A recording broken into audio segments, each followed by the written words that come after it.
No, it definitely wasn't in there. No, it definitely wasn't in the trailer. He definitely didn't put it in there. They're definitely missing. Okay. So it seems Denby Caravans have messed up a little bit. There was supposed to be a front and rear frame that makes up the structure of the cutout on the roof. And it was supposed to be in the trailer, but it's not. They've not put it in the trailer. So he's going to send it via 24-hour courier. But that means it's a bit late in the day now, so it's probably going to be the day after tomorrow before I get them. So that's put me behind a little bit, but there you go, these things happen. So I think instead today, what I'm going to do is fit these lovely camper van windows.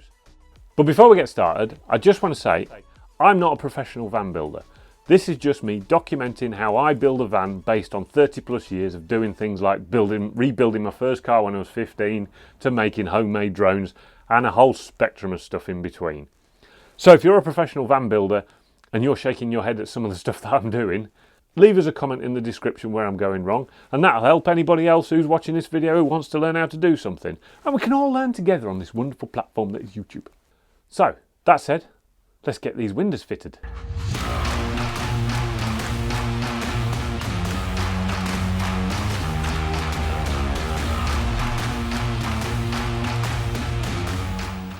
Right, that's the first one cut out. It's quite easy to do. All you do is follow the line marked out on the inside frame. The shape of the frame is the shape of the cutout.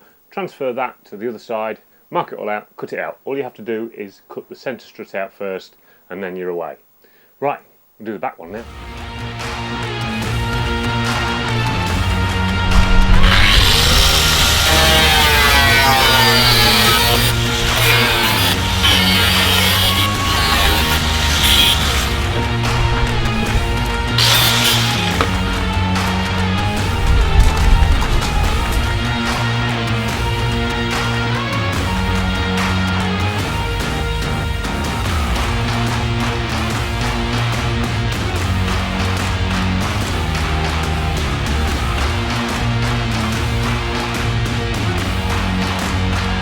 Whoa, whoa, whoa, whoa, hang on, that's way too dramatic. We don't want that music. Cut that there, get rid of that, drag this down. There, I think that's a bit more suitable. As you were. Okay, so I'm going to voice over this bit because I was a bit preoccupied about getting these windows in straight, because you only get one chance to get them in. I'm also making sure that this glass doesn't catch on the other piece of glass when the door's opening and closing, because once they're in, they're not coming out. It's sticky old stuff, and you need to make sure that it's not got in these drainage channels under here, because if it does and blocks them, your window can leak, and that's not good. So check it while the adhesive's wet. I use a zip tie, poke it down the drainage hole, and then you can be sure that there's no adhesive in it. And then when you're happy, tape it in place, leave it a few hours, and you're laughing. It's a fairly straightforward job that I think most DIYers could take on, as long as you've got the right tools.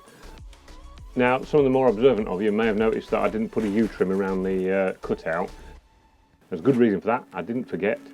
What I want to do is finish the carpet to the window. It gives a bit more of a factory finish. So that'll do for today. I will see you in the morning.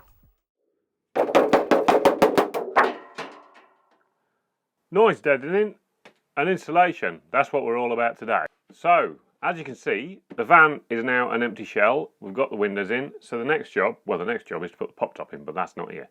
So the next job is to do some sound deadening and some insulation. Now, contrary to popular belief, you don't need to cover the whole thing in sound deadening. It is the law of diminishing returns.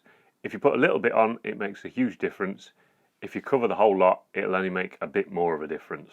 So I'm just going to use this, what I've got, and then on top of that, we're going to put this closed cell foam insulation, which has got a sticky back element to it. Closed cell foam is good because it doesn't attract moisture and it doesn't hold moisture. So let's get on with putting it on the van. Right, we're going to need the roller and the scissors. The scissors are over here. Scissors. Now I need the roller, because what I've got to do is once I've stuck it on, we need to make sure it's got a real good adhesion Otherwise, it won't fulfill its purpose. But I can't find a roller. I put it in a safe place. Put it in a safe place. Where are you, roller? Come on, make yourself known. You at it? You at it? Where's me roller? Where do we roller? Where is it? Don't find it. Don't find me roller. You're supposed to be a retriever. Ah, wait a minute. I had to wash it out the last time I used it, so it might be in the utility. There she is. Right, let's get on with it.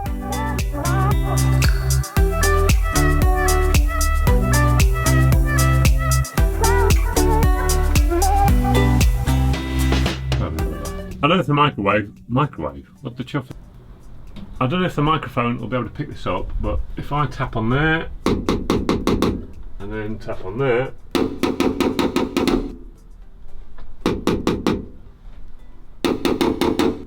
it doesn't resonate so much, and that's the whole purpose of this sound deadening. There we go, that's the installation of the sound deadening in. Sorry I forgot to film it, but what can I say? Suffice to say, it's just some foam insulation. You just peel the backing off like so, stick it in, it's quite flexible. You don't have to worry too much about being too neat, as long as it's all covered where you can get it. Where I can't get it, I've just filled the cavities with foam insulation. But first things first, look at the state of the place, let's get it cleaned up. Next video, I promise I will be putting the pop top in. If you got this far, thanks for watching, I really do appreciate it.